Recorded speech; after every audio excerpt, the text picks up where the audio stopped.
Hi, my name is Vernon Barnett, and I am one of the housing and aftercare advocates at Trotter Ministries. What initially brought me to Trotter to work was that I was in Ohio, finishing up a 13-year ministry down there. I was working for a church in Ohio, and I just felt God was calling me to something different. We had in-laws up here in Michigan, and so we decided to move back here. And then as I was looking, I just wasn't finding anything. And then a family friend said, "Hey, Trotter has some openings. I think you'd be a good fit." And so I came and interviewed, and that's how it all started. I've been working at Trotter now for about 13 years. My role here at Trotter Ministries has been, they've called it a number of different things: advocate, case manager, chaplain, but the role has remained primarily the same. I've been meeting with guests who are in a program or a track or whatever we call it at the time, walk alongside them to help them find jobs, to find housing. Oftentimes my role is mixed between counselor, therapist, friend. I just meet with them and help them move forward in life. And that's pretty much been the same role the whole 13 years. They've called it different things, but it's always been walking alongside the guests at Trotter Ministries, helping them move forward in life. Trotter Ministries has impacted my life personally by helping me to become more humble and empathetic to the needs of those people around me. I wasn't aware of how much, everyone's aware that there's homelessness, and everyone's aware that people need assistance from time to time. I just didn't ever meet those people. I didn't have contact with anyone like that. And so Trotter really put me in direct contact with those people that are in need. And it's been a blessing for me to learn their stories and to walk alongside them in their journey out of homelessness, and even just to walk alongside them as they just figure out life and get things back together. And there've been a number of guests at Trotter that have significantly impacted me.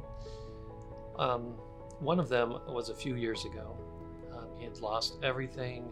He had walked about 3 hours from his car. He just dropped it off at the grocery store parking lot because he ran out of gas and had been living out of it for weeks. And then the snow started coming, and so he walked here from Trotter. So he was completely without. And he got into one of our programs and tracks, and I became his case manager. And he just, over the years, life had just really beaten him down. And it was a process, a slow process. We would take baby steps. He wouldn't speak up in class. He wouldn't raise his hand. It was just a long process for him to kind of come out of his shell. We got him connected with a training program in the Grand Rapids area as a caregiver to those in need, and he started to shine and really come out of his shell. And he completed that program, and I think after high school, that was probably the only thing he's ever really completed in his life. He was very proud of that moment. And at that time, he had been estranged from his family for years. They just didn't want to have anything to do with him. They felt like he wasn't, moving forward and progressing. So I went to the graduation ceremony with him to support him, and his sister showed up.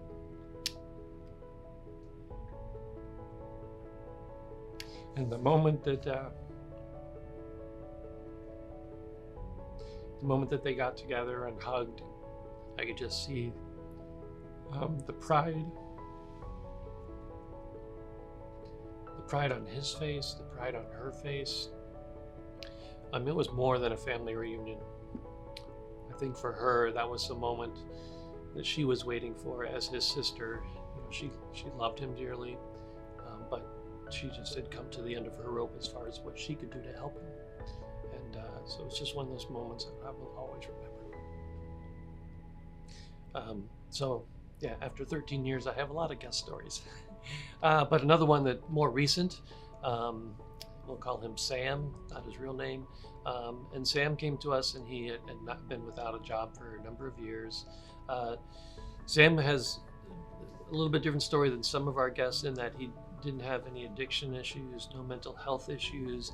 He had just just been down on his luck for a while and just had not been able to find sustainable work.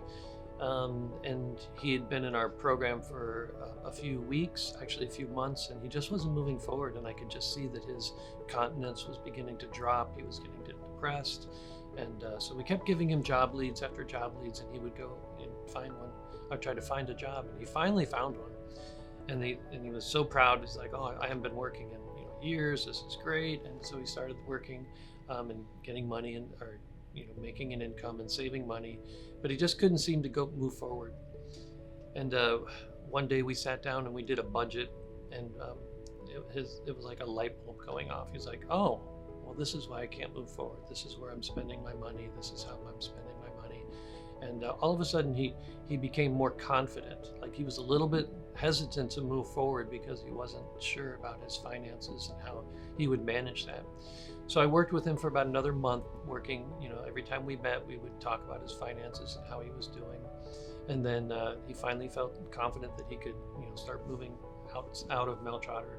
We actually moved him into one of our transitional homes a couple weeks ago, and I met with him just yesterday. And he was so thankful about the opportunity that Meltrotter had given him. He's so thankful to be in this house. He's just everything. It's just really, things are starting to click for him. But he did the work. Meltrotter was there just to help him and give him that helping hand up that he needed in a time of need. I believe Meltrotter's contributed to the community because it's been helping the people in the community. It's been thousands upon thousands of people have come to Meltrotter for help in a time of need, and Meltrotter has been there at their lowest point and helped them out. Over the years, I've had guests come to me from all different situations.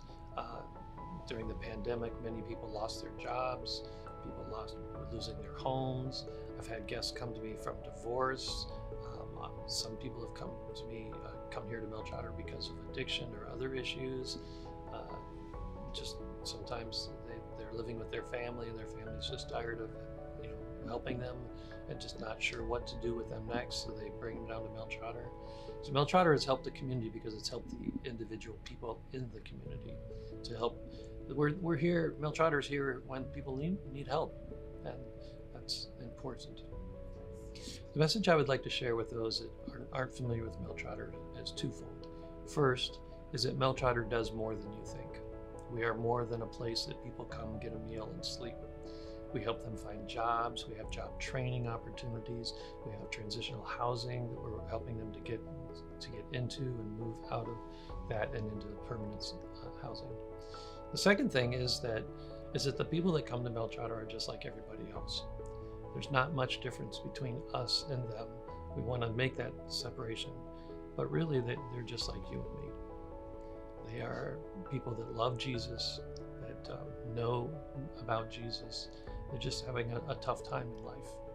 And that was one thing I didn't understand when I first started working at Meltrotter, is I kind of thought that, well, these people all need just to know Jesus. That's the problem. Well, that's not the problem. Many of them know Jesus and have been following Jesus for many years. And they've just been struggling with different things, like we all struggle with. And a common statement around Meltrotter is, we're all just one bad decision from being someone who's at Meltrotter. And there's not much difference between myself and the guests that are staying here. By the grace of God, I'm still where I'm at, and by the grace of God, we will continue to help those who come to Meltrotter.